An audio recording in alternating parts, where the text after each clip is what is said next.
ഇനി നമ്മൾ നോക്കാൻ പോകുന്നത് 28-ാമത്തെ പേജിലെ അരിസ്റ്റോട്ടിലിനെ കുറിച്ചാണ്. അരിസ്റ്റോട്ടിൽ ജനിച്ചത് 384 BC-യിലാണ്. ഗ്രീസിലെ സ്റ്റാഗിറ എന്ന പേരുള്ള സ്ഥലത്താണത്. അക്കാലത്ത് മാസിഡോൺ എന്ന സ്ഥലം ഭരിച്ചിരുന്നത് ഒരു രാജാവായിരുന്നു, ഒരു ചക്രവർത്തി. എന്താ പറയുക, രാജഭരണം, ഏകാധിപതി, ചക്രവർത്തി എന്നെല്ലാം പറയില്ലേ, അങ്ങനെ രാജാവായിരുന്നു അവിടെ ഭരിച്ചിരുന്നത്. അവിടെ ജനാധിപത്യം ഉണ്ടായിരുന്നില്ല. മാസിഡോൺ രാജാവിൻ്റെ ഡോക്ടറായിരുന്നു നമ്മുടെ അരിസ്റ്റോട്ടിലിൻ്റെ പിതാവ്. ഗവൺമെൻറ്റിൻ്റെ പ്രവർത്തനങ്ങളൊക്കെ കൃത്യമായിട്ട് അരിസ്റ്റോട്ടിലിന് ചെറുപ്പത്തിലേ അറിയാമായിരുന്നു. കാരണം അച്ഛൻ അവിടെയല്ലേ ജോലി ചെയ്യുന്നത്. അപ്പോൾ രാജാവുമായി ബന്ധപ്പെട്ട കാര്യങ്ങളും അവരുടെ പ്രവർത്തനങ്ങളും അവരുടെ ഭരണ ഇതൊക്കെ ആ അരിസ്റ്റോട്ടിലിന് അറിയാമായിരുന്നു. അരിസ്റ്റോട്ടിലിനെയാണ് പൊളിറ്റിക്കൽ സയൻസിൻ്റെ പിതാവ് എന്നറിയപ്പെടുന്നത്. BA പൊളിറ്റിക്സുകാർ വളരെ വ്യക്തമായി മനസ്സിലാക്കേണ്ടതാണ്. പൊളിറ്റിക്സിൻ്റെ അച്ഛനാണ്, പൊളിറ്റിക്കൽ സയൻസിൻ്റെ പിതാവാണ് അരിസ്റ്റോട്ടിൽ. അദ്ദേഹത്തിൻ്റെ ഗുരുനാഥനായിരുന്നു പ്ലാറ്റോ, നമ്മൾ നേരത്തെ കണ്ട പ്ലാറ്റോ. അരിസ്റ്റോട്ടിലിന് 17 വയസ്സായപ്പോഴാണ് പ്ലാറ്റോയുടെ അക്കാദമിയിൽ പഠിക്കാൻ വേണ്ടി ചേർന്നത്. പ്ലാറ്റോയുടെ ആശയങ്ങൾ അദ്ദേഹത്തെ ഹഠാതാകർഷിച്ചു. എന്ന് പറഞ്ഞാൽ ഹഠാതാകർഷിക്കുക എന്ന് പറഞ്ഞാൽ അങ്ങേയറ്റം താല്പര്യമുള്ള ഉണ്ടാക്കി. 20 വർഷം നീണ്ട അധ്യാപനം അദ്ദേഹം അവിടെ നടത്തി, അഥവാ പഠനം അവിടെ നടത്തി. അങ്ങനെ പ്ലാറ്റോയുടെ മരണശേഷം ഹെഡായി, ആ അക്കാദമിയുടെ തലവനായി മാറേണ്ടത് അരിസ്റ്റോട്ടിലായിരുന്നു. പക്ഷേ പ്ലാറ്റോ മരണപ്പെട്ടപ്പോൾ അതിൻ്റെ സങ്കടം കൊണ്ട് പുള്ളിക്കാരൻ, നമ്മുടെ അരിസ്റ്റോട്ടിൽ ഏഥൻസിൽ നിന്ന് തന്നെ യാത്ര പോവുകയാണ് ചെയ്തത്. ലോകത്തിൻ്റെ പല ഭാഗത്തും അദ്ദേഹം സഞ്ചരിച്ചു. അങ്ങനെ 13 വർഷത്തോളം യാത്ര ചെയ്തു. എന്നിട്ട് ലോകത്തിൻ്റെ പല ഭാഗത്തുള്ള രാഷ്ട്രീയ വ്യവസ്ഥിതിയെക്കുറിച്ച്, വ്യത്യസ്തമായ രാഷ്ട്രീയ വ്യവസ്ഥിതിയെക്കുറിച്ച് പഠനം നടത്തി. അങ്ങനെ അതിനുശേഷമാണ് 13 വർഷത്തെ ചുറ്റിത്തിരിയലിന് ശേഷമാണ് മാസിഡോണിലേക്ക് ഇദ്ദേഹം തിരിച്ചു വരികയും അവിടെ അധ്യാപനം നടത്തുകയും ചെയ്തു. അധ്യാപനം നടത്തിയിരുന്നത് അലക്സാണ്ടർ ചക്രവർത്തി എന്നറിയപ്പെട്ടിരുന്ന ആ രാജാവിനെയായിരുന്നു. രാജാവായിരുന്നില്ല ആ സമയത്ത് ചെറുപ്പക്കാരനായിരുന്നു. ചെറുപ്പക്കാരനായ അലക്സാണ്ടറിനെയാണ് ഇദ്ദേഹം പഠിപ്പിച്ചത്. അങ്ങനെ അലക്സാണ്ടറിൻ്റെ സഹായത്തോടെ ഇദ്ദേഹം സ്വന്തമായിട്ടൊരു അക്കാദമി സ്ഥാപിച്ചു. അഥവാ ആ അക്കാദമിയുടെ പേരാണ് ലിസിയം. അഥവാ നമ്മൾ കോളേജ് എന്ന് പറയില്ലേ, യൂണിവേഴ്സിറ്റി, അങ്ങനത്തെ ഒരു യൂണിവേഴ്സിറ്റി സ്ഥാപിച്ചു. യൂണിവേഴ്സിറ്റിൻ്റെ പേരാണ് ലിസിയം, LYCEUM, ലിസിയം. ഇദ്ദേഹം രാഷ്ട്രീയവുമായി ബന്ധപ്പെട്ട വലിയൊരു പുസ്തകം എഴുതി. ആ പുസ്തകത്തിൻ്റെ പേരാണ് ദ പൊളിറ്റിക്സ്. ഒരു രാജ്യത്തിൻ്റെ ഉത്ഭവം എങ്ങനെ, അതിൻ്റെ പ്രകൃതം എങ്ങനെയാണ്, അതിൻ്റെ ഉദ്ദേശ ലക്ഷ്യങ്ങൾ എന്തൊക്കെയാണ്, എന്താണ് ഏറ്റവും നല്ല ഭരണരീതി, ഗവൺമെൻറ് രീതി ഏറ്റവും നല്ല ഏതാണ്, അതുപോലെ ഏറ്റവും നല്ല സ്റ്റേറ്റ് ഏതാണ്, അതുപോലെ വിപ്ലവം എന്നാലെന്ത്, അതുപോലെ സ്ലൈവറി, അടിമത്വം എന്നാലെന്ത് തുടങ്ങിയ വിഷയങ്ങളിലായിരുന്നു അരിസ്റ്റോട്ടിൽ പ്രധാനമായും പഠന ഗവേഷണങ്ങൾ നടത്തിയത്. അങ്ങനെ ഇത്തരം രൂപത്തിലൊക്കെ അദ്ദേഹം ഗവേഷണം നടത്തി പഠനങ്ങൾ എഴുതി. ഇനി നമ്മൾ പോകുന്നത് Aristotle on state and government. ഒരു രാജ്യം എങ്ങനെയായിരിക്കണം, ഒരു ഗവൺമെൻറ് എങ്ങനെയായിരിക്കണം എന്ന അരിസ്റ്റോട്ടിലിൻ്റെ വീക്ഷണത്തിലേക്കാണ് നാം പോകുന്നത്. ആദ്യമായി ഒരു തിയറി, രാജ്യം എന്നത് അഥവാ സ്റ്റേറ്റ് എന്നത് ഉത്ഭവിച്ചത് എങ്ങനെ എന്ന ഒരു തിയറി, എവല്യൂഷണറി തിയറി. അങ്ങനെ എങ്ങനെയാണ് ഒരു രാജ്യം ഉണ്ടായി വന്നത്, അതിനെക്കുറിച്ചാണ് ഇനി പറയാൻ പോകുന്നത്. മനുഷ്യൻ ഒരു രാഷ്ട്രീയവും സാമൂഹികവുമായ ഒരു ജീവിയാണ് എന്നാണ് അരിസ്റ്റോട്ടിലിൻ്റെ അഭിപ്രായം. മനുഷ്യൻ ജീവിക്കുന്നത് ഒരു രാഷ്ട്രീയ ജീവിതമാണ്. മനുഷ്യ ജീവിതത്തിൽ നിന്ന് രാഷ്ട്രീയത്തെ വേർതിരിച്ച് നിർത്താൻ കഴിയുകയില്ല. ഒരു രാജ്യം ഉണ്ടായി വരുന്നത് പടിപടിയായുള്ള പ്രവർത്തനങ്ങളിലൂടെയാണ്. മനുഷ്യൻ അവൻ്റെ ആവശ്യങ്ങൾ നേടിയെടുക്കാൻ വേണ്ടി, അവൻ്റെ ആവശ്യങ്ങൾ കണ്ടെത്താൻ വേണ്ടി, ആവശ്യങ്ങൾ ഓരോരുത്തരുടെയും ആഗ്രഹങ്ങൾ ഉണ്ടാവില്ലേ, ആ ആഗ്രഹങ്ങൾ നേടിയെടുക്കാൻ വേണ്ടി ആദ്യം ഒരു കുടുംബത്തെ ഉണ്ടാക്കി. ഒരു മനുഷ്യൻ ഒരു കുടുംബത്തെ ഉണ്ടാക്കി. ആ കുടുംബത്തിൽ ഒരു കുടുംബനാഥനുണ്ടാകും, അവർക്ക് വേണ്ടി ജോലി ചെയ്യുന്ന അടിമകളുണ്ടാകും, അതുപോലെ അവിടെ ആണുങ്ങളുണ്ടാവും, ആ കുടുംബത്തിൽ ആൺ അംഗമുണ്ട്, പെണ്ണംഗമുണ്ട്, അങ്ങനെ പല വിധത്തിലുള്ള ആൾക്കാർ ഒരുമിച്ച് കൂടുന്നതാണ് ഒരു കുടുംബം. ശ്രദ്ധിക്കുക, ഗ്രീസിൽ പണ്ട് അടിമത്തമുണ്ടായിരുന്നു. അതുകൊണ്ടാണ് ഇവിടെ ഒരു കുടുംബത്തിൽ അടിമയുണ്ടാകണമെന്ന് പറഞ്ഞത്. ഇവരൊക്കെ ഒരുമിച്ച് കൂടുന്ന ഒന്നിനെയാണ് കുടുംബം എന്ന് പറഞ്ഞത്. അഥവാ അടിമയും ആ കുടുംബത്തിൻ്റെ ഭാഗമായിരുന്നു. ഇങ്ങനെ ഒരു മനുഷ്യൻ ഒരു കുടുംബം ഉണ്ടാക്കി വെച്ചെങ്കിലും അയാൾക്ക് ആവശ്യമായ സാമ്പത്തികമായ വരവ് അത് വെറും ഒരു കുടുംബത്തിൽ നിന്ന് മാത്രം മതിയാകുമായിരുന്നില്ല, ഒരു കുടുംബത്തിൻ്റെ അകത്ത് മാത്രം നിന്നാൽ മതിയായിരുന്നില്ല. പകരം ഇതേപോലെ പല ആൾക്കാർ കുടുംബങ്ങളാക്കി വെച്ചിട്ടുണ്ട്. അവർ തമ്മിൽ അങ്ങോട്ടും ഇങ്ങോട്ടും എന്തെങ്കിലും കൈമാറ്റമോ മറ്റോ നടത്തണം. അതിനുവേണ്ടി അവരൊരു ഗ്രാമം തന്നെ ഉണ്ടാക്കി, ഈ കുറേ കുടുംബങ്ങൾ അടങ്ങുന്ന ഒരു ഗ്രാമം. അപ്പോൾ ഗ്രാമത്തിലുള്ളവർക്ക് അവരുടെ ഗ്രാമത്തിനകത്തുള്ള സാധനങ്ങളൊക്കെ അവർക്ക് ഉപയോഗിക്കാൻ തുടങ്ങി. പക്ഷേ പിന്നീട് നോക്കുമ്പോൾ ആ ഗ്രാമത്തിലുള്ളവർക്ക് ആ ഗ്രാമത്തിലുള്ള സാധനം കൊണ്ട് മാത്രം തികയാത്ത അവസ്ഥ വന്നു. അപ്പോൾ പുറമേയുള്ള മറ്റു ഗ്രാമങ്ങളുമായി ബന്ധപ്പെടേണ്ട അവസ്ഥ വന്നു. അങ്ങനെ ഗ്രാമങ്ങളും പരസ്പരം അടുത്തിടപെടാൻ തുടങ്ങി. അതോടുകൂടി അവിടെ ഗ്രാമങ്ങളുടെ ഒരു കൂട്ടായ്മയായ സ്റ്റേറ്റ് ഉണ്ടായി വന്നു. ഈ സ്റ്റേറ്റും ഏകദേശം ഒരു വിധത്തിൽ പറയുകയാണെങ്കിൽ ഒരു സമൂഹമാണ്. പക്ഷേ ആ സമൂഹത്തിലെ ഏറ്റവും ഉയർന്ന ഒരു സമൂഹമായിട്ടാണ് സ്റ്റേറ്റിനെ പരിഗണിച്ചിരുന്നത്. ഒരു സ്റ്റേറ്റിൽ തന്നെ പല രൂപത്തിലുള്ള സമൂഹങ്ങളായി വേർതിരിക്കാം. ഒരു കുടുംബം എന്ന സമൂഹം, ഒരു ഗ്രാമത്തിലുള്ളവർ എന്ന സമൂഹം, ഒരു സ്റ്റേറ്റിലുള്ള മൊത്തം ആൾക്കാർ എന്ന സമൂഹം, ഇങ്ങനെ ഒക്കെ ആക്കാമെങ്കിലും അതിലെ ഒറ്റ സമുദായമായി അല്ലെങ്കിൽ ഒറ്റ സമൂഹമായി കരുതപ്പെട്ടിരുന്ന ആ സ്റ്റേറ്റ് ഉണ്ടല്ലോ, അതായിരുന്നു ഏറ്റവും ഉന്നതമായൊരു സമൂഹം.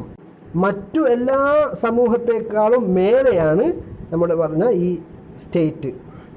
ഓരോ സ്റ്റേറ്റിൻ്റെയും ലക്ഷ്യം അവരുടെ ആ സ്റ്റേറ്റിനുള്ളിലുള്ള ജനങ്ങളുടെ നന്മയാണ്.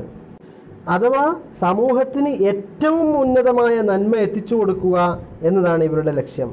ഏറ്റവും നല്ല രൂപത്തിലുള്ള സംഘാടനമാണ് ഒരു സ്റ്റേറ്റ് എന്ന് പറഞ്ഞാൽ. ജനങ്ങളുടെ ജീവിതത്തിൻ്റെ രക്ഷയ്ക്ക് വേണ്ടിയാണ് സ്റ്റേറ്റ് ഉണ്ടായത്. എന്നാൽ അത് തുടർന്നു പോകുന്നത് ആ ജീവിതം നല്ല രൂപത്തിലായി നിലനിൽക്കാൻ വേണ്ടിയാണ്. ജനങ്ങളുടെ ജീവിതത്തെ സംരക്ഷിക്കാൻ വേണ്ടിയാണ് സ്റ്റേറ്റ് ഉണ്ടായത്. ജനങ്ങളുടെ നല്ല ജീവിതത്തെ സംരക്ഷിക്കാൻ വേണ്ടിയാണ് അത് തുടർന്നു പോവുകയും ചെയ്യുന്നത്. ഒരു സ്റ്റേറ്റിൽ ഒരു മനുഷ്യൻ ജീവിക്കുമ്പോൾ അവനൊരു മനുഷ്യൻ മാത്രമാണ്. ഒരു സ്റ്റേറ്റ് ഇല്ലായിരുന്നുവെങ്കിൽ ഒരു മനുഷ്യനിക്ക് അവൻ്റെ ലക്ഷ്യങ്ങൾ, അവൻ്റെ ഡെസ്റ്റിനി എന്ന് പറഞ്ഞാൽ വിധി എന്ന് പറയാം, ലക്ഷ്യങ്ങൾ തിരിച്ചറിയാൻ കഴിയുമായിരുന്നില്ല. ഇങ്ങനെ സ്റ്റേറ്റിലേക്ക് ആവശ്യമുള്ളവനായി, അഥവാ രാജ്യത്തിലേക്ക് ആവശ്യമുള്ളവനായി മാറി ഓരോ മനുഷ്യനും. അഥവാ മനുഷ്യനുണ്ടായിരിക്കുമ്പോൾ അവനിക്ക് സ്റ്റേറ്റ് എന്നൊരു സംഭവം കൂടി ഉണ്ടായിരിക്കണമെന്ന അവസ്ഥ വന്നു. ഇങ്ങനെ സ്റ്റേറ്റ് എന്നത് പരിണമിച്ചുണ്ടായ ഒരു സംഭവമാണ് എന്നാണ് അരിസ്റ്റോട്ടിൽ അവതരിപ്പിക്കുന്നത്. അഥവാ പരിണാമത്തിൻ്റെ ഫലമായി ഉണ്ടായ ഒന്നാണ് സ്റ്റേറ്റ് എന്ന് ഇദ്ദേഹം വാദിക്കുന്നു. ആദ്യം ഒരു മനുഷ്യൻ ഒരു ഫാമിലി ഉണ്ടാക്കി, ഫാമിലിയൊക്കെ കൂടി ചേർന്ന് വില്ലേജ് ഉണ്ടാക്കി, ഗ്രാമങ്ങളുണ്ടാക്കി. അങ്ങനെ അതിൽ നിന്ന് വികസിച്ചുണ്ടായതാണ് സ്റ്റേറ്റ് എന്നതാണ് ഇദ്ദേഹം അവതരിപ്പിക്കുന്ന എവല്യൂഷൻ തിയറി അഥവാ സ്റ്റേറ്റുകളുടെ പരിണാമ സിദ്ധാന്തം. ഇനി അടുത്തതായി പറയാൻ പോകുന്നത് നാച്ചുറൽ ഫോർമേഷൻ ഓഫ് സ്റ്റേറ്റ് അഥവാ സ്റ്റേറ്റുകൾ ഉണ്ടായിരിക്കുന്ന ആ നാച്ചുറലായ രീതി. ആരെങ്കിലും ഒരാൾ ഫോഴ്സ് ചെയ്ത് നിർബന്ധിച്ചുണ്ടാക്കിയതല്ല, മറിച്ച് നാച്ചുറൽ എന്ന് പറഞ്ഞാൽ സ്വാഭാവികമായി ഉണ്ടായതാണ് സ്റ്റേറ്റ് എന്നതാണ് ഇദ്ദേഹം വാദിക്കുന്നത്. ഒരു കുടുംബം ഉണ്ടായിരിക്കുന്നത് മനുഷ്യപ്രകൃതത്തിനനുസരിച്ചാണ്. അഥവാ സ്വാഭാവികമായ ഒരു കൂടിച്ചേരലിലൂടെയാണ് ഒരു കുടുംബം ഉണ്ടായിരിക്കുന്നത്. അങ്ങനെ ഉണ്ടായിരിക്കുന്ന സ്വാഭാവികമായ അല്ലെങ്കിൽ പ്രകൃതിയാ ഉണ്ടായിരിക്കുന്ന ആ കുടുംബം പിന്നീട് അത് സ്റ്റേറ്റായി മാറിയിട്ടുണ്ടെങ്കിൽ അതും പ്രകൃതിയാ ഉണ്ടായിരിക്കുന്ന ഒരു സത്യമാണ്. ഒരു കുടുംബത്തിൻ്റെ വികസനം ആദ്യം ഗ്രാമത്തിലേക്കും പിന്നീട് സ്റ്റേറ്റ് എന്നതിലേക്കുമാണ് എത്തിച്ചേരുന്നത്. അഥവാ ഒരു കുടുംബത്തിൻ്റെ വികസനത്തിൻ്റെ അന്തിമം എന്നത് ഒരു സ്റ്റേറ്റായി മാറുക എന്നുള്ളതാണ്. സ്റ്റേറ്റാണ് സാമൂഹ്യ സംഘാടനത്തിലെ ഏറ്റവും ഉയർന്നതായ ഒരു വിഭാഗം. കാരണം സമൂഹത്തിൻ്റെ ഏറ്റവും നല്ല നന്മ അഥവാ ഏറ്റവും ഉയർന്ന നന്മ ലക്ഷ്യം വെക്കുന്നത് ഈ സ്റ്റേറ്റാണ്. ഒരു നാട്ടിലെ സംഘടനയിൽ വെച്ച് ഏറ്റവും പരമാധികാരമുള്ള ഏറ്റവും പ്രധാനപ്പെട്ട സംഘടനയാണ് അല്ലെങ്കിൽ അസോസിയേഷനാണ് സ്റ്റേറ്റ് എന്നത്. ഇത് പല അസോസിയേഷനുകളുടെ അസോസിയേഷനാണ്. അഥവാ കുറേ കുടുംബങ്ങളുടെ അസോസിയേഷൻ. കുടുംബം എന്ന് പറഞ്ഞാൽ തന്നെ ഒരു അസോസിയേഷനാണ്, ഒരു സംഘാടനമാണ്, ഒരു സംഘമാവലാണ്. അങ്ങനത്തെ കുടുംബങ്ങൾ ഒരുമിച്ച് കൂടിയതാണ് വില്ലേജുകൾ. അപ്പോൾ അതിന് മേലെയുള്ള സംഘടനയാണ്. എന്നാൽ കുറേ വില്ലേജുകൾ എന്ന സംഘടനകളെ ഒക്കെ ഒരുമിച്ച് കൂടി ഉണ്ടായിരിക്കുന്ന ഒരു അസോസിയേഷനാണ് സ്റ്റേറ്റ്. ഒരു നാട്ടിലെ എല്ലാ വ്യക്തികളെയും അതുപോലെ എല്ലാ അസോസിയേഷനെയും ഉൾക്കൊള്ളുന്ന ഒരു പ്രസ്ഥാനമാണ് സ്റ്റേറ്റ് എന്നത്. ഒരു സ്റ്റേറ്റിൻ്റെ ഭാഗമായാൽ മാത്രമേ അതിന് കീഴിലുള്ള ഓരോ വ്യക്തിക്കും അർത്ഥമുള്ളൂ, ഓരോ അസോസിയേഷനും അർത്ഥമുള്ളൂ എന്ന് പറഞ്ഞാൽ പ്രാധാന്യമുള്ളൂ. മൊത്തത്തിൽ പറഞ്ഞാൽ സ്റ്റേറ്റ് എന്നത് നാച്ചുറലായി ഉണ്ടായ ഒന്നാണ്. അതാരെങ്കിലും പിടിച്ചൊന്നും ഉണ്ടാക്കിയതല്ല, മറിച്ച് പ്രകൃതിപരമായിട്ട് അങ്ങനെ ഉണ്ടായതാണ്. അതാണ് ഏറ്റവും വലിയ ഉയർന്നത് എന്നാണ് മൊത്തത്തിൽ പറഞ്ഞത്. ഇനി organic theory of state. Organic എന്ന് പറഞ്ഞാൽ കൃത്രിമമല്ലാത്തത് എന്നർത്ഥം. അഥവാ ഒന്നും ഉണ്ടാക്കി വെച്ചതല്ല, മറിച്ച് സ്വാഭാവികമായിട്ടുണ്ടായതാണ്. നേരത്തെ നാച്ചുറൽ എന്ന് പറഞ്ഞതിനുള്ള ഇതന്നെ. നാച്ചുറൽ എന്ന് പറഞ്ഞാൽ പ്രകൃതിപരമായിട്ട് നർത്ഥം. ഓർഗാനിക് എന്ന് പറഞ്ഞാൽ സംഭവം തന്നെയാണ്, പക്ഷേ അത് വാക്കർത്ഥം മാത്രം മാറുന്നുണ്ട്. വാക്കർത്ഥം ഇതാണ്, സ്വാഭാവികമായിട്ടുണ്ടായത് എന്നതാണ് അർത്ഥം. അഥവാ സ്റ്റേറ്റ് എന്ന് പറഞ്ഞാൽ അതൊരു ഓർഗാനിക്കാണ്. ഓർഗാനിക് എന്ന് പറഞ്ഞാൽ സ്വാഭാവികമായി അല്ലെങ്കിൽ പ്രകൃതിയാ ഉള്ളതാണ്. നമ്മൾ ഈ കൃഷിയെ രണ്ട് രൂപത്തിൽ പറയില്ലേ, ഓർഗാനിക് കൃഷി അതുപോലെ തന്നെ രാസവളമുള്ള കൃഷി എന്ന്. അതിനെന്താ മലയാളം പറയാ? ജൈവ കൃഷി. അഥവാ ജൈവികമായി ഉണ്ടായത്. ജൈവികം എന്ന് പറഞ്ഞാൽ കൃത്രിമമായി ഉണ്ടാക്കാത്ത, അതേസമയം എന്താണ് പറയുക, സ്വാഭാവികമായി ഉണ്ടായത്. അപ്പോൾ സ്വാഭാവിക പ്രകൃതമുള്ള ഒരു സംഭവമാണ് സ്റ്റേറ്റ് എന്നുള്ളത്. വികസനത്തിൻ്റെ ഫലമായിട്ടാണ് സ്റ്റേറ്റ് ഉണ്ടായിരിക്കുന്നത്. കാരണം ഫാമിലി എന്നതിൽ നിന്ന് വില്ലേജായി വികസിച്ചു, വില്ലേജ് എന്നുള്ളത് സ്റ്റേറ്റായി വികസിച്ചു. അപ്പോൾ വികസനത്തിൻ്റെ വികസനം എന്ന് പറഞ്ഞാൽ വളർച്ചയുടെ ഫലമായി ഉണ്ടായതാണ് സ്റ്റേറ്റ്. സ്റ്റേറ്റ് എന്ന് പറഞ്ഞാൽ ഒരു ഓർഗാനിസമാണല്ലോ. ഓർഗാനിസം പ്രകൃതിയ പല കാര്യങ്ങൾ ഒരുമിച്ച് കൂടി ഉണ്ടായതാണ്. അതുകൊണ്ട് തന്നെ സ്റ്റേറ്റിന് പല ഭാഗങ്ങളുണ്ട്. ഈ പല ഭാഗങ്ങളൊക്കെ ഒരുമിച്ച് കൂടിയിട്ടാണ് സ്റ്റേറ്റ് എന്നത് ഉണ്ടാകുന്നത്. ഈ ഭാഗങ്ങളെ ആ സ്റ്റേറ്റിൽ നിന്ന് വേർപെടിക്കാനും ആവില്ല. വെറും ഒരു ഭാഗം മാത്രം എടുത്തു കഴിഞ്ഞാൽ അതിനൊരു അർത്ഥം ഉണ്ടാവില്ല. അതേസമയം എല്ലാ ഭാഗങ്ങളും ഒരുമിച്ച് കൂടിയാൽ മാത്രമേ ആ ഭാഗങ്ങൾക്കൊക്കെ ഒരു അർത്ഥമുണ്ടാകുന്നുള്ളൂ, അല്ലെങ്കിൽ ഒരു വിലയുണ്ടാകുന്നുള്ളൂ. അപ്പോൾ സ്റ്റേറ്റ് ഓരോ ഭാഗങ്ങളും വേർതിരിച്ച് പോവുകയാണെങ്കിൽ അതിന് ഒരു വിലയോ ഒരു അർത്ഥമോ ഇല്ലാത്തതായി മാറും. അപ്പോൾ എല്ലാം ഒരുമിച്ച് കൂടിയാൽ മാത്രമേ അതിനൊരു അർത്ഥവത്തായ ഒരു ആശയം ഉണ്ടാവുകയുള്ളൂ. അതുകൊണ്ട് തന്നെ മനുഷ്യന്മാരുടെ മറ്റുള്ള അസോസിയേഷൻ ഉണ്ടല്ലോ, മറ്റുള്ള അസോസിയേഷൻ ഉദ്ദേശിക്കുന്ന ഇവിടെ ഫാമിലി, അതുപോലെ തന്നെ വില്ലേജ്, അതുപോലെ കൂട്ടായ്മകൾ, അതൊക്കെ അങ്ങനെയുള്ള എല്ലാ അസോസിയേഷനെയും ഒരു സ്റ്റേറ്റ് പുൽകുന്നു. അഥവാ ഒരു സ്റ്റേറ്റിൻ്റെ അകത്ത് ഇതൊക്കെ ഉണ്ട് എന്നർത്ഥം. ഒരു സ്റ്റേറ്റിനകത്ത് മനുഷ്യന്മാരുടെ അസോസിയേഷൻസൊക്കെ ഉണ്ട് എന്നർത്ഥം. ഇനി പറയാൻ പോകുന്നത് ഫങ്ഷൻസ് ഓഫ് സ്റ്റേറ്റ്. ഒരു സ്റ്റേറ്റിൻ്റെ പ്രവർത്തനങ്ങൾ എന്തൊക്കെ? ഒരു സ്റ്റേറ്റിൻ്റെ പ്രവർത്തനങ്ങൾ ഓരോ വ്യക്തിയുടെയും ധാർമ്മികമായ പെർഫെക്ഷനാണ്, പൂർണ്ണത. ഓരോ വ്യക്തിക്കും പൂർണ്ണമായ ഒരു ധാർമ്മിക ചുറ്റുപാടുണ്ടാക്കിയെടുക്കുക, ധാർമ്മിക ബോധമുണ്ടാക്കിയെടുക്കുക എന്നതാണ് ഓരോ സ്റ്റേറ്റിൻ്റെയും പ്രവർത്തനം. സ്റ്റേറ്റ് എന്ന് പറഞ്ഞാൽ ഒരു വിദ്യാഭ്യാസ സ്ഥാപനം പോലെയാണ്. നല്ല ജീവിതത്തെ പ്രോത്സാഹിപ്പിക്കുക എന്ന പോസിറ്റീവായ ഒരു പ്രവർത്തനമാണ് സ്റ്റേറ്റിനുള്ളത്. ശാരീരികമായ നന്മ, അതുപോലെ ധാർമ്മികപരമായ നന്മ, അതുപോലെ ബൗദ്ധികമായ നന്മ, ഇങ്ങനത്തെ വിഷയങ്ങളിലൊക്കെ ഓരോ പൗരനും പരിശീലനം നൽകുന്ന ഒരു ഉപകരണമാണ് സ്റ്റേറ്റ് എന്ന് പറഞ്ഞാൽ. പറഞ്ഞതെന്നറിയോ? ഓരോ സ്റ്റേറ്റും മനുഷ്യൻ്റെ ബുദ്ധി വികാസന ചിന്താശേഷി വികാസനത്തിനും അതുപോലെ ധാർമ്മിക ചിന്താഗതി ഉണ്ടാക്കുന്നതിനും അതുപോലെ ശാരീരിക നന്മ ഉണ്ടാക്കുന്നതിനും വേണ്ടിയാണ് ഓരോ സ്റ്റേറ്റും പ്രവർത്തിക്കേണ്ടത് എന്നാണ് പറഞ്ഞത്. പല സാഹിത്യത്തിൽ പറഞ്ഞതേ ഉള്ളൂ. അപ്പോൾ ഇനി പറയാൻ പോകുന്നത് സ്റ്റേറ്റും ഗവൺമെൻറ്റും തമ്മിലുള്ള ബന്ധമാണ്, അല്ലെങ്കിൽ സ്റ്റേറ്റും ഗവൺമെൻറ്റും തമ്മിൽ എന്തെങ്കിലും വ്യത്യാസമുണ്ടോ? അരിസ്റ്റോട്ടിൽ പറയുന്നത് സ്റ്റേറ്റ് അതുപോലെ ഗവൺമെൻറ് ഇവ തമ്മിൽ ഒരു വ്യത്യാസമുണ്ട്.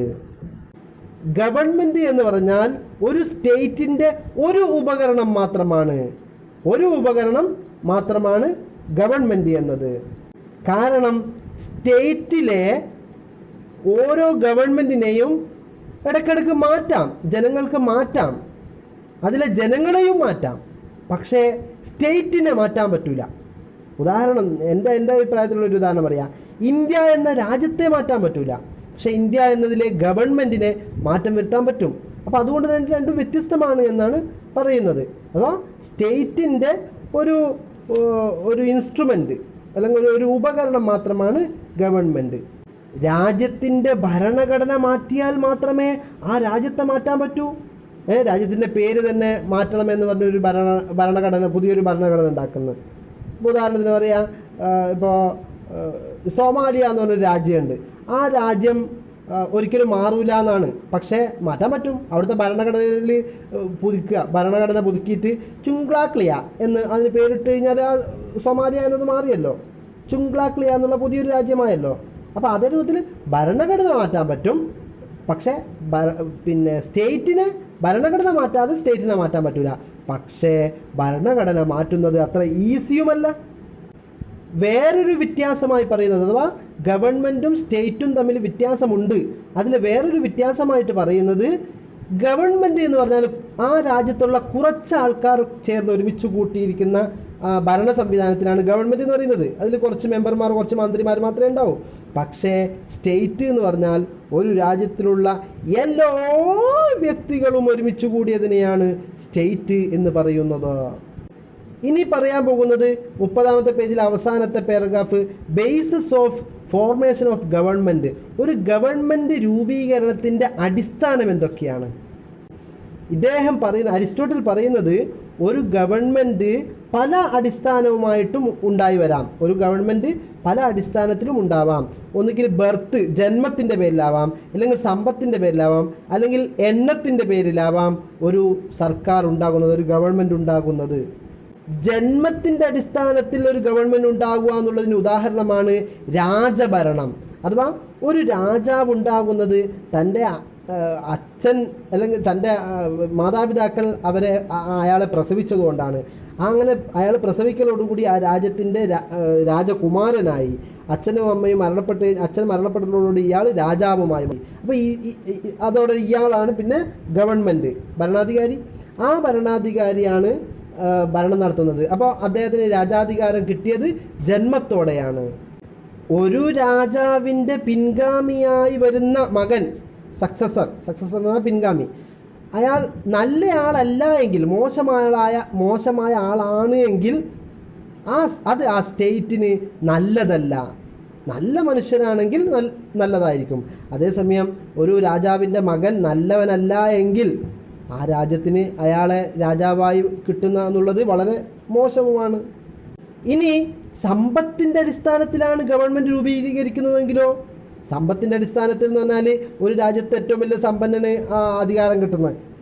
ഒരു രാജ്യം എന്ന് ഉദ്ദേശിക്കുന്നത് നമ്മൾ ഇന്ത്യ പോലത്തെ രാജ്യമല്ലല്ലോ, ഗ്രീസല്ലേ. ഗ്രീസിലാകെ 5000 ചില ആൾക്കാർ മാത്രമല്ലേ ഉള്ളൂ ഒരു സ്റ്റേറ്റിലുണ്ടാവുക. അപ്പോൾ അങ്ങനെ സ്ഥലത്ത് ഏറ്റവും കൂടുതൽ സമ്പത്തുള്ളയാളെ രാജാവായി പ്രഖ്യാപിക്കുകയാണെങ്കിലോ, ഗവൺമെൻറ്റിൻ്റെ അധികാരം അയാൾക്ക് ലഭിക്കുകയാണെങ്കിലോ, അത് ആ രാജ്യത്തിന് ധാർമ്മികപരമായും രാഷ്ട്രീയപരമായും നന്മയല്ല കൊടുക്കുക. വലിയ സമ്പന്നനായതുകൊണ്ട് തന്നെ പാവപ്പെട്ട ആൾക്കാരോട് വലിയ മൈൻഡാക്കുന്നുണ്ടായി എന്ന് വരില്ല. രാഷ്ട്രീയപരമായിട്ട് മറ്റുള്ളവരൊക്കെ അടിച്ചൊതുക്കുന്ന അവസ്ഥയായിരിക്കും. അത് വെച്ച് നോക്കുമ്പോൾ രാഷ്ട്രീയപരമായിട്ടും ധാർമ്മികപരമായിട്ടും ഇത്തരം സമ്പന്നന്മാരെ പിടിച്ച് അധികാരത്തിലാക്കുന്നത് നല്ലതല്ല. ഇനി നമ്പറിൻ്റെ അടിസ്ഥാനത്തിൽ ഒരു ഭരണം ഉണ്ടാവുക എന്ന് പറഞ്ഞാൽ ജനങ്ങളിലെ ഏറ്റവും കൂടുതൽ ആൾക്കാർ ആരെയാണോ താല്പര്യപ്പെടുന്നത് അയാളെ പിടിച്ച് ഗവൺമെൻറ് ആക്കുന്നത്. അഥവാ ഗവൺമെൻറ്റിൻ്റെ പണി അയാൾക്ക് കൊടുക്കുന്നത്, ഏറ്റവും കൂടുതൽ ആൾക്കാർ സപ്പോർട്ട് ചെയ്യുന്ന ആൾക്ക്. ആ രൂപത്തിലാണ് ഒരു ഗവൺമെൻറ് ഉണ്ടാകുന്നതെങ്കിൽ ഏറ്റവും നല്ലതായിരിക്കുമെന്നാണ് അരിസ്റ്റോട്ടിൽ പറയുന്നത്. സോറി അതിൽ ചെറിയൊരു തിരുത്തുണ്ട്. അഥവാ കുറേ ജനങ്ങൾ ഒരുമിച്ച് കൂടിയിട്ട് ഗവൺമെൻറ്റിൻ്റെ പ്രവർത്തനം ചെയ്യുന്നു, അതാണ്. ഒരാളെ തിരഞ്ഞെടുക്കാനല്ല, മറിച്ച് ഒരു ഗവൺമെൻറ് ജനങ്ങളുടെ എണ്ണത്തിൻ്റെ മേലാണ് പ്രവർത്തിക്കുന്നതെങ്കിൽ അത് ഏറ്റവും നല്ലതാണ്. കാരണം കുറേ ആൾക്കാർ ഒരുമിച്ച് കൂടിയാണ് ഗവൺമെൻറ്റിൻ്റെ പ്രവർത്തനങ്ങൾ ചെയ്യുന്നത്, അതാണ് ഏറ്റവും നല്ലത്. പക്ഷേ ചില ബുദ്ധിമുട്ടേറിയ പ്രശ്നങ്ങൾ വരുമ്പോൾ അത് പരിഹരിക്കാൻ ചിലപ്പോൾ കഴിഞ്ഞെന്ന് വരില്ല. കാരണം അത് പരിഹരിക്കാൻ കുറേ ആൾക്കാരെ എല്ലാം ഒരുമിച്ച് കൂടിയിട്ട് വേണം പരിഹരിക്കൽ. ഇപ്പോൾ കുറേ ആൾക്കാരെ ഒരുമിച്ച് കൂടി പരിഹരിക്കുക എന്നുള്ളത് തന്നെ, എല്ലാവരും ഒരുമിച്ച് കൂട്ടുക എന്നുള്ളത് തന്നെ വലിയ ബുദ്ധിമുട്ടേറിയ കാര്യമാണ്. അതുകൊണ്ട് അത് ചില പ്രശ്നങ്ങൾ, വലിയ വലിയ പ്രശ്നങ്ങൾ വരുമ്പോൾ അത് രാജ്യത്തിന് നല്ലതായിരിക്കില്ല. അങ്ങനെയാണെങ്കിലും അഥവാ കുറേ ആൾക്കാരുടെ മേലാണ്, കുറേ ആൾക്കാരൊക്കെ ഒരുമിച്ച് കൂടിയിട്ടാണ് അവിടുത്തെ ഗവൺമെൻറ്റിനെ നടത്തുന്നത് എങ്കിലും പിൽക്കാലത്ത് കാലം കഴിയും തോറും ഈ ജനങ്ങൾക്കിടയിലെ ചില ആൾക്കാരുടെ മേൽ അധികാരം എത്തിച്ചേരും. കാരണം ജനങ്ങൾക്കിടയിൽ കൂടുതൽ സംസാരിക്കാൻ പറ്റുന്ന ആൾക്കാർക്കാണ് പിന്നെ സംസാരിക്കാൻ അവസരം ഉണ്ടാവുക. കൂടുതൽ നല്ല ആശയങ്ങൾ പറയുന്ന ആൾക്കാർക്കായിരിക്കും പിന്നെ സംസാരിക്കാനും ആശയങ്ങൾ അവതരിപ്പിക്കാനുള്ള അവസരം ഉണ്ടാവുക. അതോടുകൂടി ചില ആൾക്കാരുടെ മേൽ മാത്രമായി ഈ അധികാരം ചുരുങ്ങിച്ചേരും എന്നൊരു പ്രശ്നം കൂടി അവിടെ നിലനിൽക്കുന്നുണ്ട്. ഇനി കോൺസ്റ്റിറ്റ്യൂഷണൽ ഗവൺമെൻറ് അഥവാ ഭരണഘടനയ്ക്കടിസ്ഥാനമായ ഒരു ഗവൺമെൻറ്റിനെ കുറിച്ച് അരിസ്റ്റോട്ടിൽ എന്ത് പറഞ്ഞു എന്നതാണ് അടുത്ത് നോക്കുന്നത്. 31-ാമത്തെ പേജിലാണുള്ളത്. അരിസ്റ്റോട്ടിൽ പറയുന്നത് ഒരു രാജ്യത്തിൻ്റെ ഓഫീസുകളെ അറേഞ്ച് ചെയ്യുന്നത് ഭരണഘടനയാണ്. അഥവാ ഒരു രാജ്യത്തിൻ്റെ ഓഫീസുകൾ ഉദ്ദേശിക്കുന്നത് ഉദ്യോഗസ്ഥന്മാരെ അല്ലെങ്കിൽ ഉദ്യോഗങ്ങളെ എന്നാൽ വകുപ്പുകളെ അറേഞ്ച് ചെയ്യുന്നത്, അറേഞ്ച് ചെയ്യാന്ന് ക്രമീകരിക്കുന്നത് ഭരണഘടനയാണ്. പക്ഷേ ഈ ഭരണഘടന എന്ന് പറഞ്ഞാൽ വെറും അറേഞ്ച് ചെയ്യൽ മാത്രമല്ല, ഓഫീസർമാരെ അല്ലെങ്കിൽ ഓഫീസിനെ മാത്രം അറേഞ്ച് ചെയ്യുന്ന ഒരു പ്രവർത്തനം മാത്രമല്ല ഭരണഘടന എന്ന് പറഞ്ഞാൽ. ഈ ഓഫീസുകളിൽ ആരാണ് പ്രവർത്തനം നടത്തേണ്ടത്, അഥവാ ഓരോ ഓഫീസിനെയും കൈകാര്യം ചെയ്യേണ്ടത് ആരാണ് എന്നുകൂടി അതിൽ അറിയിക്കുന്നുണ്ട്, അതിൽ നിഷ്കർഷിക്കുന്നുണ്ട്. ഭരിക്കുന്ന കൂട്ടക്കാരുടെ ചിന്താഗതിയാണ് ആ നാട്ടിലെ ഭരണഘടനയുടെയും പ്രകൃതമുണ്ടായിരിക്കുക. അഥവാ ഭരിക്കുന്ന കൂട്ടക്കാരുടെ പ്രകൃതം എങ്ങനെയാണോ, അവർക്ക് ഏത് രൂപത്തിലുള്ള ചിന്താഗതിയാണോ അതിന് യോജിക്കുന്ന രൂപത്തിലായിരിക്കും ആ രാജ്യത്തെ കോൺസ്റ്റിറ്റ്യൂഷനും ഉണ്ടായിരിക്കുക എന്ന് അരിസ്റ്റോട്ടിൽ പറയുന്നു. ഈ രൂപത്തിൽ ഉണ്ടാക്കിയതായ ഭരണഘടന അഥവാ ഭരിക്കുന്ന കൂട്ടക്കാരുടെ പ്രകൃതത്തിന് അനുസരിച്ച രൂപത്തിലായിരിക്കും ഭരണഘടനയുടെ പ്രകൃതം ഉണ്ടാവുക. ആ ഭരണഘടനയുടെ പ്രകൃതത്തിനനുസരിച്ചായിരിക്കും രാജ്യത്തിൻ്റെ പ്രകൃതവും ഉണ്ടാവുക. എന്ന് പറഞ്ഞാൽ ഭരിക്കുന്ന കൂട്ടക്കാരാണ് ഭരണഘടന ഉണ്ടാക്കുന്നത്, ഭരണഘടനക്കനുസരിച്ചാണ് ആ രാജ്യവും നിലനിൽക്കുക. ഒരു രാജ്യത്തിൻ്റെ ഒരു ഭാഗമാണ് ഭരണഘടന, പക്ഷേ വെറും ഒരു ഭാഗം മാത്രമല്ല, അത് തന്നെയാണ് ഒരു രാജ്യം. ഭരണഘടന തന്നെയാണ് രാജ്യം. കാരണം ഭരണഘടനക്കനുസരിച്ച് ഒരു രാജ്യത്തിലെ ഏത് പ്രവർത്തനം നടത്താൻ പാടുള്ളൂ എന്ന് പറഞ്ഞാൽ ഭരണഘടനയാണ് ആ രാജ്യം തന്നെ എന്ന് പറയാം. ഒരു രാജ്യത്തെ പൗരന്മാർ എങ്ങനെ ജീവിക്കണം എന്നതിൻ്റെ ജീവിത രീതിയാണ് ഭരണഘടന. ആ രാജ്യത്തെ മനുഷ്യന്മാരുടെ ഇന്നർ ക്യാരക്ടർ അഥവാ അവരുടെ സ്വഭാവം, ആ സ്വഭാവമാണ് അവരുടെ ഭരണഘടന പ്രതിഫലിപ്പിക്കുന്നത്. ഇനി അഥവാ അവിടുത്തെ ആ രാജ്യത്തെ ഭരണഘടന മാറ്റുകയാണെങ്കിൽ അവരുടെ ആ മനുഷ്യന്മാരുടെ ജീവിത രീതിയിലും മാറ്റം വരുത്തുന്നു എന്നാണ് അതിനർത്ഥം. നമുക്കറിയാലോ, നമ്മുടെ നാട്ടിലെ ഭരണഘടനയിൽ മാറ്റം വരുത്തിക്കഴിഞ്ഞാൽ അത് മനുഷ്യന്മാരുടെ ജീവിതത്തിലും വലിയ മാറ്റം ഉണ്ടാക്കുന്നു അറിയാലോ. അതേ രൂപത്തിൽ ഭരണഘടനയിൽ മാറ്റങ്ങൾ ഉണ്ടാക്കിക്കഴിഞ്ഞാൽ അവിടുത്തെ ജനങ്ങളിലും അത് പ്രതിഫലിക്കും. ഇനി ഒരു രാജ്യത്തെ പൗരന്മാർ എന്ന് പറഞ്ഞാൽ ആരാ? രാജ്യത്തിൻ്റെ പ്രവർത്തനങ്ങളിൽ പങ്കാളിത്തം വഹിക്കുന്ന കൂട്ടക്കാർക്കാണ് പൗരന്മാർ എന്ന് പറയുന്നത്. നമ്മുടെ രാജ്യത്ത് അങ്ങനെ തന്നെയല്ലേ? വോട്ട് ചെയ്തിട്ട് പിന്നെ വോട്ട് ചെയ്യുക എന്ന പ്രവർത്തനത്തിൽ നമ്മുടെ പൗരന്മാരൊക്കെ പങ്കാളികളാകുന്നുണ്ടല്ലോ. അപ്പോൾ രാജ്യത്തിൻ്റെ പ്രവർത്തനങ്ങളിൽ പങ്കാളികളാവുന്നവർക്കാണ് പൗരത്വമുണ്ടായിരിക്കുക എന്ന്, അല്ലെങ്കിൽ അവരെയാണ് പൗരത്വമുള്ളവർ, അങ്ങനെ പാർട്ടിസിപ്പേറ്റ് ചെയ്യുന്നതിനെയാണ് പൗരത്വം എന്ന് പറയുന്നതെന്ന് അരിസ്റ്റോട്ടിൽ പറയുന്നു. ഇതൊക്കെ ഒരു എന്താണ് പറയുക, പരമാധികാര പ്രവർത്തനങ്ങളാണ് എന്ന് പറഞ്ഞാൽ രാജ്യത്തിൻ്റെ പരമാധികാര പ്രവർത്തനങ്ങളാണ്. അപ്പോൾ രാജ്യത്തിന് സ്വതന്ത്രമായി തീരുമാനിക്കാൻ പറ്റുന്ന ഒരു പ്രവർത്തനങ്ങളാണ്. മറ്റു രാജ്യം നിർബന്ധിച്ച് ചെയ്യലല്ല, മറിച്ച് ഓരോ രാജ്യവും സ്വമേധയാ അവരുടെ രാജ്യത്തിന് വേണ്ടി ചെയ്യുന്ന കാര്യങ്ങളിൽ അവിടുത്തെ ജനങ്ങളൊക്കെ പാർട്ടിസിപ്പേറ്റ് ചെയ്യേണ്ടതാണ്, അഥവാ പങ്കാളിത്തം വഹിക്കേണ്ടതാണ്. നമ്മുടെ അരിസ്റ്റോട്ടിൽ പറയുന്നത് 3 രൂപത്തിലുള്ള ഗവൺമെൻറ്റുകളുണ്ട്. അത് 3 രൂപത്തിലുള്ള ഗവൺമെൻറ് എന്ന് പറഞ്ഞത് ജനങ്ങളിൽ എത്ര പേർക്ക് അധികാരമുണ്ട് എന്നതിൻ്റെ അടിസ്ഥാനത്തിലാണ്.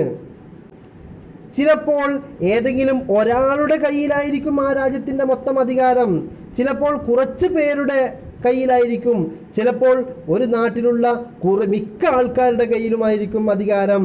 അങ്ങനെ ഓരോ സ്ഥലത്തും ഓരോ രൂപത്തിലാണുള്ളത്. ഇതിൽ ഒരാൾ മാത്രമാണ് അധികാരിയെങ്കിൽ അതിന് പറയുന്ന പേരാണ് മൊണാർക്കി അഥവാ രാജവാഴ്ച. രണ്ടാമത്തെ രൂപത്തിലെയാണ് അരിസ്റ്റോക്രസി എന്ന് പറയുന്നത്, അഥവാ കുറച്ചാൾക്കാരുടെ മേലാണ് അധികാരമുള്ളത് എങ്കിൽ അതിനെയാണ് അരിസ്റ്റോക്രസി എന്ന് പറയുന്നത്. അരിസ്റ്റോക്രസി എന്ന് പറഞ്ഞാൽ പ്രഭുഭരണം എന്നാണ് സംഭവം. അവിടെ കുറച്ച് പ്രഭുക്കന്മാർ ഭരിക്കുന്നു എന്ന് തന്നെയാണ്, ഏതെങ്കിലും ഒരാളുടെ കയ്യിലായിട്ടല്ല, മറിച്ച് കുറച്ച് പ്രഭുക്കന്മാരുടെ കീഴിലായിട്ട് ഭരണം മുന്നോട്ട് പോകുന്നു. അതാണ് അരിസ്റ്റോക്രസി. മൂന്നാമത്തതാണ് പൊളിറ്റി അഥവാ എല്ലാവർക്കുമുള്ള രാഷ്ട്രീയ അധികാരം. ഇത്തരം 3 രീതിയിലാണ് ഗവൺമെൻറ് ഉണ്ടായിരിക്കുക എന്ന് അരിസ്റ്റോട്ടിൽ പറയുന്നു. ഇപ്പോൾ പറഞ്ഞ ആ 3 രീതിയിൽ ചില മാറ്റങ്ങൾ വരുത്തിക്കൊണ്ട്, അല്ലെങ്കിൽ ചെറിയ ചെറിയ മാറ്റങ്ങളോടുകൂടി ഇന്നും ആ 3 രീതി നിലനിൽക്കുന്നു എന്ന് നമുക്ക് കാണാൻ കഴിയും. ആ 3 രീതിയുടെ ഒരു പരിഷ്കരിച്ച, അല്ലെങ്കിൽ അതിനെ വളച്ചൊടിച്ച ഒരു 3 രൂപം കൂടിയുണ്ട്. എന്ന് പറഞ്ഞാൽ ഒന്നാമത്തെ പറഞ്ഞു രാജവാഴ്ച എന്ന്, അതിനെ ജന്മിവാഴ്ച എന്ന രൂപത്തിൽ ടിറനി എന്ന് പറയുന്നതാണ്. ടിറനി എന്ന് പറഞ്ഞാൽ ജന്മവാഴ്ച, അല്ലെങ്കിൽ അത് ആശയം മറ്റൊരു രൂപത്തിലാണ് അവതരിപ്പിച്ചിരിക്കുന്നത്. എന്താ വെച്ചാൽ ഈ 3 രൂപത്തിലുള്ള ഭരണത്തിൻ്റെയും സ്വഭാവം, അതിൻ്റെ പ്രകൃതം എങ്ങനെയായിരിക്കും എന്നതാണ് ഇനി താഴെ പറയുന്നത്. എന്ന് പറഞ്ഞാൽ രാജവാഴ്ച എന്ന് പറഞ്ഞാൽ അത് ടിറനിയാണ്. ടിറനി എന്ന് പറഞ്ഞാൽ ജന്മിത്വാധികാര രൂപത്തിൽ, എന്ന് പറഞ്ഞാൽ എന്താ മലയാളം പറയുക, ഒരു ക്രൂരമായ അധികാര രീതി, ഒരു നിഷ്ഠൂരമായ അല്ലെങ്കിൽ ഒരു ക്രൂരമായ അധികാര രീതി, അതാണ് രാജഭരണത്തിൽ അഥവാ ടിറനി രീതി എന്ന് പറയും. രണ്ടാമത്തത് ഒബ്ലിഗ്രസി, അതാദ്യമായിട്ട് കേൾക്കുന്നുണ്ടോ, ഒലിഗാർക്കിയാണ്, ഒലിഗാർക്കി എന്ന് പറഞ്ഞാൽ 2 പേർ ചേർന്ന പ്രവർത്തനത്തിലാണ് ഒലി എന്ന് പറയുക. ഒലിഗോപ്പൊളി എന്നുള്ള പണ്ട് എക്കണോമിക്സ് കേട്ടിരുന്നല്ലോ. 2 കൂട്ടക്കാർക്ക് ഒരു കാര്യത്തിൽ കുത്തകയുണ്ടെങ്കിൽ അതാണ് ഒലിഗാർക്കി എന്ന് പറയാം, അല്ല ഒലിഗോപ്പൊളി എന്ന് പറയാം. എന്നാൽ ഒലിഗാർക്കി എന്ന് പറഞ്ഞാൽ ഡിക്ഷണറി നോക്കാം. ഡിക്ഷണറിയിൽ പറയുന്നത് ഒളിഗാർക്കി എന്ന് പറഞ്ഞാൽ അല്പജനാധിപത്യം എന്ന് പറഞ്ഞാൽ കുറഞ്ഞ ആൾക്കാരുടെ മേൽ. ഇവിടെ ഒളിഗ എന്ന് പറഞ്ഞാൽ തന്നെ 2 എന്നാണ് അർത്ഥം വരുത്ത്. മോണോ എന്ന് പറഞ്ഞാൽ 1 എന്നർത്ഥം, ഒരാൾ മാത്രമുള്ളത് എന്നർത്ഥം. മോണോപ്പൊളി, മോണാർക്കി എന്നൊക്കെ പറയില്ലേ. അതേസമയം ഒളിഗാർക്കി എന്ന് പറഞ്ഞാൽ 2 ആൾ അല്ലെങ്കിൽ കുറച്ച് പേര് എന്നർത്ഥം. അല്ല ഒളിഗാർക്കി എന്ന് പറഞ്ഞാൽ കുറച്ച് പേരുന്ന കേട്ടോ. ഡുവോപ്പൊളിയാണ് 2 പേരുള്ളത്. ഓക്കെ ചെറിയ മാറ്റത്തിരുത്തലോടുകൂടി പാസ്സാക്കിയതായി അറിയിക്കുന്നു. അപ്പോൾ ഒളിഗാർക്കി എന്ന് പറഞ്ഞാൽ കുറച്ച് പേർ മാത്രം ചേർന്നുള്ള ജനാധിപത്യം.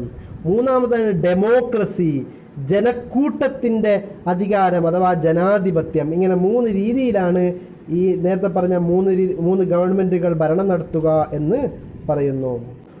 ഒരു രാജാവ് സ്വന്തം ആവശ്യത്തിന് വേണ്ടിയാണ് അല്ലെങ്കിൽ സ്വന്തം താല്പര്യങ്ങൾക്ക് വേണ്ടിയാണ് ഭരണം നടത്തുന്നതെങ്കിൽ അത് ടിറനിയായി മാറുന്നു. ടിറനിയായി മാറുക എന്ന് പറഞ്ഞാൽ നീചഭരണം, ദുഷ്ടഭരണമായി മാറുന്നു.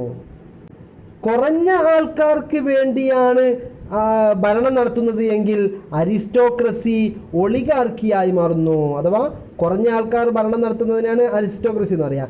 അത് അവരാകുന്ന ഭരണം നടത്തുന്ന കുറച്ച് പേർക്ക് വേണ്ടി മാത്രമാണ്, അല്ലെങ്കിൽ അവരുടെ താല്പര്യം സംരക്ഷിക്കാൻ വേണ്ടി മാത്രമാണ് ഭരണം നടക്കുന്നതെങ്കിൽ അതിന് ഒളിഗാർക്കി അല്ലെങ്കിൽ കുറഞ്ഞ ജനാധിപത്യം എന്ന് പറയുന്നു. പാവപ്പെട്ടവരുടെ മാത്രം നേട്ടത്തിന് വേണ്ടിയാണ് ഭരണം നടത്തുന്നതെങ്കിൽ പൊളിറ്റി അഥവാ പൊളിറ്റി ഭരണ സംവിധാനം ഉണ്ടല്ലോ, മൂന്നാമത്തെ രീതി, അത് ജനാധിപത്യമായി മാറുന്നു. പാവപ്പെട്ട ആൾക്കാർക്ക് വേണ്ടി മാത്രമാണ് ഭരണം നടക്കുന്നതെങ്കിൽ അതെങ്ങനെയാവുക? പാവപ്പെട്ടവർക്കും പണക്കാർക്കും ഒക്കെ വേണ്ടി ഭരണം നടത്തുമ്പോൾ അല്ലേ ശരിയായ ജനാധിപത്യമാവുക? പക്ഷെ അദ്ദേഹത്തിൻ്റെ കാഴ്ചപ്പാട് അങ്ങനെയാണ്. നമ്മുടെ പുള്ളിക്കാരനായ അരിസ്റ്റോട്ടിൽ പറയുന്നത് ഈ 3 രീതിയിലുള്ള ഭരണത്തിൽ ഏറ്റവും നല്ലത് മൊണാർക്കിയാണ് എന്ന്. ഏറ്റവും നല്ലത് എന്നാണ് പറഞ്ഞത്, അതിലാണ് വിയോജിപ്പ്. പക്ഷേ ഏറ്റവും ഇദ്ദേഹം പറയുന്നത് കാരണം ഇതാണ്, മൊണാർക്കിക്കാണ് ഏറ്റവും ഉയർന്ന നന്മബോധമുണ്ടാവുക. നന്മ വരെന്നെല്ലാം കേട്ടില്ലേ, അതേപോലെ നന്മബോധമുണ്ടാകുന്നത് മൊണാർക്കിക്കാണ് എന്ന് ഇദ്ദേഹം വാദിക്കുന്നു. ഇതിൽ പറയുന്നത് ടൈപ്സ് ഓഫ് ഗവൺമെൻറ്റിൽ ഏറ്റവും നല്ലത് മൊണാർക്കിയാണ്. എന്നാൽ അതിൻ്റെ ഭരണരീതി, അതിൻ്റെ അത് ആർക്ക് വേണ്ടി പ്രവർത്തിക്കുന്നു എന്നതിൻ്റെ അടിസ്ഥാനത്തിൽ നോക്കുകയാണെങ്കിൽ ഡെമോക്രസിയാണ് ഏറ്റവും നല്ലത് എന്ന് പറയുന്നു. അഥവാ ഒന്നാമത് പറഞ്ഞത് ഭരണ സംവിധാനത്തിൽ ഏറ്റവും നല്ലത് ഏറ്റവും നല്ല ഗവൺമെൻറ് രാജഭരണമാണ്. അവിടെ സ്വന്തം തീരുമാനം എടുക്കാം, പെട്ടെന്ന് തീരുമാനമൊക്കെ എടുക്കാൻ പറ്റുമല്ലോ. എന്തെങ്കിലും ഒരു കാര്യം തീരുമാനം എടുക്കുന്ന പാർലമെൻ്റ് ഒന്നും വിളിച്ചു കൂട്ടേണ്ട ആവശ്യം വരുന്നില്ലല്ലോ. അപ്പോൾ മൊണാർക്കിക്കാണ് അങ്ങനത്തെ ഏറ്റവും നല്ലത് പറയാം. പക്ഷേ അത് ആർക്ക് വേണ്ടിയാണ് ഇത് ഭരണം നടത്തുന്നത് എന്നതിൻ്റെ അടിസ്ഥാനത്തിൽ നോക്കുമ്പോൾ ഡെമോക്രസിയാണ് ഏറ്റവും നല്ലത്, ജനാധിപത്യമാണ് ഏറ്റവും നല്ലത്. കാരണം പാവപ്പെട്ട ആൾക്കാർക്ക് വേണ്ടിയാണല്ലോ ജനാധിപത്യം പ്രവർത്തിക്കുന്നത്. മാത്രമല്ല ജനാധിപത്യം എന്ന് പറഞ്ഞാൽ സാമൂഹ്യ സമത്വം എന്ന ആശയം കൂടി ഉണ്ട്. നമ്മളെ 32ാമത്തെ പേജിലാണുള്ളത്. അതിൽ പറയുകയാണ് ഡെമോക്രസി അഥവാ ജനാധിപത്യം അഥവാ പൊളിറ്റി എന്ന രൂപത്തിലുള്ള ഭരണ സംവിധാനത്തിന് പല പ്രശ്നങ്ങളുമുണ്ട്. ജനാധിപത്യത്തിൽ സമ്പന്നരായ ആൾക്കാർക്കാണ് അധികാരം ലഭിക്കുന്നത് എങ്കിൽ അവർ പാവപ്പെട്ടവരെ അടിച്ചമർത്തും. എന്നാൽ പാവപ്പെട്ടവർക്ക് മാത്രമാണ് അധികാരം ലഭിക്കുന്നതെങ്കിൽ അവർ സമ്പന്നരായ ആൾക്കാരെ കൊള്ളയടിക്കും. അതുകൊണ്ട് തന്നെ രണ്ടും കൂടി രണ്ട് പ്രശ്നങ്ങളും ഉദിക്കാത്ത രൂപത്തിലുള്ള ഒരു ഫോർമുല, ഒരു സൂത്രവാക്യം കണ്ടെത്തേണ്ടതുണ്ട്. എങ്ങനെയെന്ന് വെച്ചാൽ പാവപ്പെട്ടവരും പണക്കാരും ഒരുമിച്ചുകൂടി ഭരിക്കുന്ന ഒരു സംവിധാനമായിരിക്കണം ജനാധിപത്യത്തിൽ. അഥവാ പ്രധാനപ്പെട്ട ഓഫീസുകളുടെ ചുമതല പണക്കാർക്കും അതുപോലെ തന്നെ നല്ല കഴിവുറ്റ ആൾക്കാർക്കുമാണ് കൊടുക്കേണ്ടത്. അവർ അതിനെ നല്ല രൂപത്തിൽ വികസനത്തിലേക്കും വളർച്ചയിലേക്കും എത്തിച്ചോളും. അതുപോലെ പാവപ്പെട്ട ആൾക്കാർക്കും അധികാരം കൊടുക്കണം. അത് ഗവൺമെൻറ്റിൻ്റെ ചില പ്രവർത്തനങ്ങളിൽ പങ്കാളിത്തം വഹിക്കാനുള്ള അധികാരമാണ്. അത്ര മാത്രമേ അവർക്ക് കൊടുക്കാൻ പാടുള്ളൂ.